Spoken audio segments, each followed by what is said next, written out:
শহীদ রাষ্ট্রপতি জিয়া রহমানের স্বাধীনতার ঘোষণা আমি নিজ কানে শুনেছি। এই স্বাধীনতার ঘোষণা নিয়ে আওয়ামী লীগ কত খেলাধুলা করেছে আপনারা জানেন কিনা আমি জানি না। সেই চট্টগ্রামের কোন হান্নান সাহেব নাকি শেখ মুজিব সাহেব লিখে দিয়ে গেছিলেন এবং উনি নাকি ঘোষণা দিয়েছিলেন চট্টগ্রাম থেকে। আমাদের ভাবতে ভাল লাগে, বলতে ভাল লাগে, আমরা বুকের টোকা দিয়ে বলতে পারি স্বাধীনতার ঘোষণা শহীদ রাষ্ট্রপতি জিয়া রহমান দিয়েছিলেন। এটার জন্য আমাদের কোনো মিথ্যার আশ্রয় নিতে হয় না। অকপটে মুখ খুলে বলতে পারি, বুক খুলে বলতে পারি শহীদ রাষ্ট্রপতি জিয়া রহমান স্বাধীনতার ঘোষক এবং তিনি এদেশ থেকে যুদ্ধ করেছেন। এর অংশীদার অন্য কেউ হতে পারে না। নতুন এবং ফিরে আসা গ্রাহকদের জন্য নগদে চলছে ক্যাশব্যাক সহ প্রতিদিন হাজারো উপহার জেতার সুযোগ। হবে আশা আর ফেরা, সারপ্রাইজ সেরা। কারণ ওই যে কিছুক্ষণ আগে বলেছেন না আমাদের হাফিজ ভাই, থিয়েটার রোড আর থিয়েটার এবং সার্কাস এই দুটোই করেছেন ভারতে বসে বসে আওয়ামী লীগের লোকেরা। আর এই দেশের মানুষ এই দেশে বসে যুদ্ধ করেছে। শহীদ রাষ্ট্রপতি জিয়া রহমান এই দেশে বসে এই দেশেই যুদ্ধ করেছে। উনি পালিয়ে যান নাই, কেউ ভারতেও যান নাই। প্রিয় ভাইয়েরা, স্বাধীনতার বহু বছর পর শহীদ রাষ্ট্রপতি জিয়া রহমানের নাম নিশানা বাংলাদেশের মানুষের মন থেকে মুছে দেওয়ার জন্য আওয়ামী লীগ প্রকল্প গ্রহণ করলো। কিন্তু বাংলাদেশের মানুষের মন থেকে শহীদ রাষ্ট্রপতি জিয়া রহমানকে মুছে ফেলা যায় নাই। ইতিহাস থেকে শহীদ রাষ্ট্রপতি জিয়া রহমান মুছে ফেলা যাবে না। বাংলাদেশ যতদিন স্বাধীন থাকবে ইতিহাস ততদিন শহীদ রাষ্ট্রপতি জিয়া রহমানের কথা বলবে। আওয়ামী লীগ না বলতে পারে, জামাত না বলতে পারে, কিন্তু বিএনপি এবং দেশের মানুষ এদেশের স্বাধীনতার ঘোষক হিসাবে শহীদ রাষ্ট্রপতি জিয়া রহমানকে জানবে। এটা বাস্তবতা। আজকের আমি অনেক দূরে থেকে 71 থেকে আমি একটু 23-24 পর্যায়ে চলে আসি, নাহলে অনেক দেরি হয়ে যাবে। ওখান থেকে হাইটে আসতে গেলে অনেক সময় লাগবে, আমি একটু অন্যভাবে চলে আসি। আজকে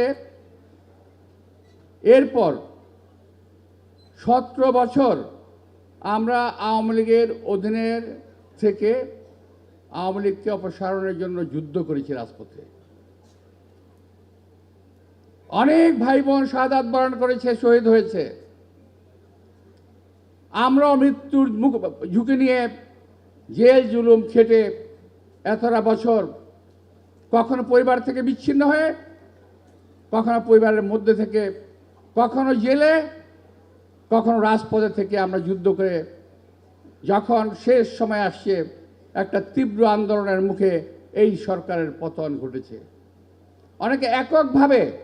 অনেকে এককভাবেই সরকারের পতনের দাবি করে। আবার কি বলে জানেন?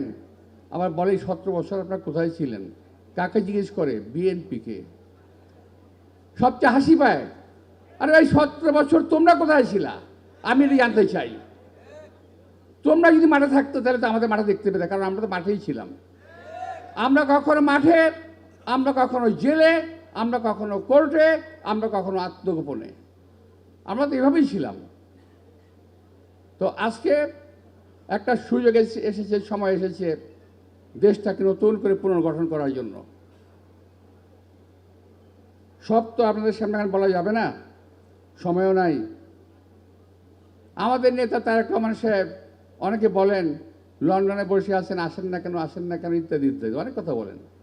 কিন্তু উনি তো লন্ডনে বসে নেই ভাই, উনি তো কাজ করছেন। উনি তো ওখানে বসে কাজ করছেন, এই দেশের মানুষ নিয়ে উনি ভাবছেন। কিছুদিন আগে আমাদের স্থায়ী কমিটির 2টি মিটিংয়ে পরপর উনি কয়েকটি প্রেজেন্টেশন উপস্থাপন করেছেন এই দেশের মানুষের জন্য কি করা যাবে। সেখান থেকে কোনো মানুষ বাদ পড়ে নাই। সকল মানুষের, সর্বস্তর মানুষের জন্য তিনি চিন্তা ভাবনা করেছেন। আপনার লিফলেটগুলো কদিনের মধ্যে পাবেন, হয়তো অনেকে পেয়েও গেছেন, আপনারা হয়তো দেখে থাকবেন যে চিন্তা ভাবনা কতটুকু তিনি করেছেন, যেগুলো আমরাও কখনো ভাবি নাই। আমরা শুধু নির্বাচন নিয়ে ভাবছি, আর উনি ভাবছেন দেশ এবং দেশের মানুষকে নিয়ে। সেই তারেক রহমান হলো শহীদ রাষ্ট্রপতি জিয়াউর রহমান এবং দেশনেত্রী বেগম খালেদা জিয়ার সুযোগ্য উত্তরসূরি আমি বিশ্বাস করি। এই দেশের মানুষকে যেমনি শহীদ রাষ্ট্রপতি জিয়াউর রহমান দিয়েছেন, জীবন দিয়ে গেছেন, শহীদ রাষ্ট্রপতি জিয়াউর রহমানের পর দেশনেত্রী বেগম খালেদা জিয়া যেমনি এ দেশে মানুষকে ভালোবেসে মানুষের জন্য কাজ করেছেন, আজকে আমাদের অ্যাক্টিং চেয়ারম্যান তারেক রহমান তাই করছেন। আমরা তার আগমনের অপেক্ষায় আছি। ইনশাল্লাহ উনি আসবেন 25 তারিখে। আমরা ওনার সঙ্গে দেখা করবো কয়েকজন লোক মিলে, কি বলেন, তাই না? কজন যাও বলেন?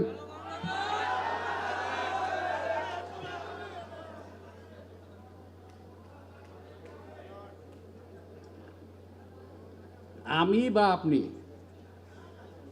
যাই বা না যাই, দেশের মানুষ অপেক্ষা করবে না আমার আপনার জন্যে। দেশের মানুষ সেদিন প্রমাণ করবে এতদিন যাবৎ ওই মুখ পোড়ারা আমাদের নেতা সম্পর্কে যা কিছু বলছেন সমস্ত কিছুই ভুয়া এবং মিথ্যা। সব কিছু প্রমাণ করে দিয়ে সেই দিন ঢাকার মাটিতে আমাদের নেতা তারেক রহমান নতুন একটি দৃশ্য দেখবেন বলে আমি আশা করছি। উনি একটা নতুন বাংলাদেশ দেখবেন এবং নির্বাচনের পরে এবং আগে মিলে উনি আমাদেরকে আর কি নতুন বাংলাদেশ উপহার দেবেন বলে আমি আশা করি। আপনাদের সবাইকে আবারও স্বাধীনতা দিবসের শুভেচ্ছা জানিয়ে, আমার নেতাকে আগমনের স্বাগত জানিয়ে, আমি দুঃখিত ভাই, মিলাই যায় কী করুন, 26 মার্চ স্বাধীনতা দিবস, কিছু করার নাই। তো বিজয় দিবসের শুভেচ্ছা জানিয়ে আমার বক্তব্য শেষ করছি। আল্লাহ হাফেজ। বাংলাদেশ জিন্দাবাদ। আসসালামু আলাইকুম।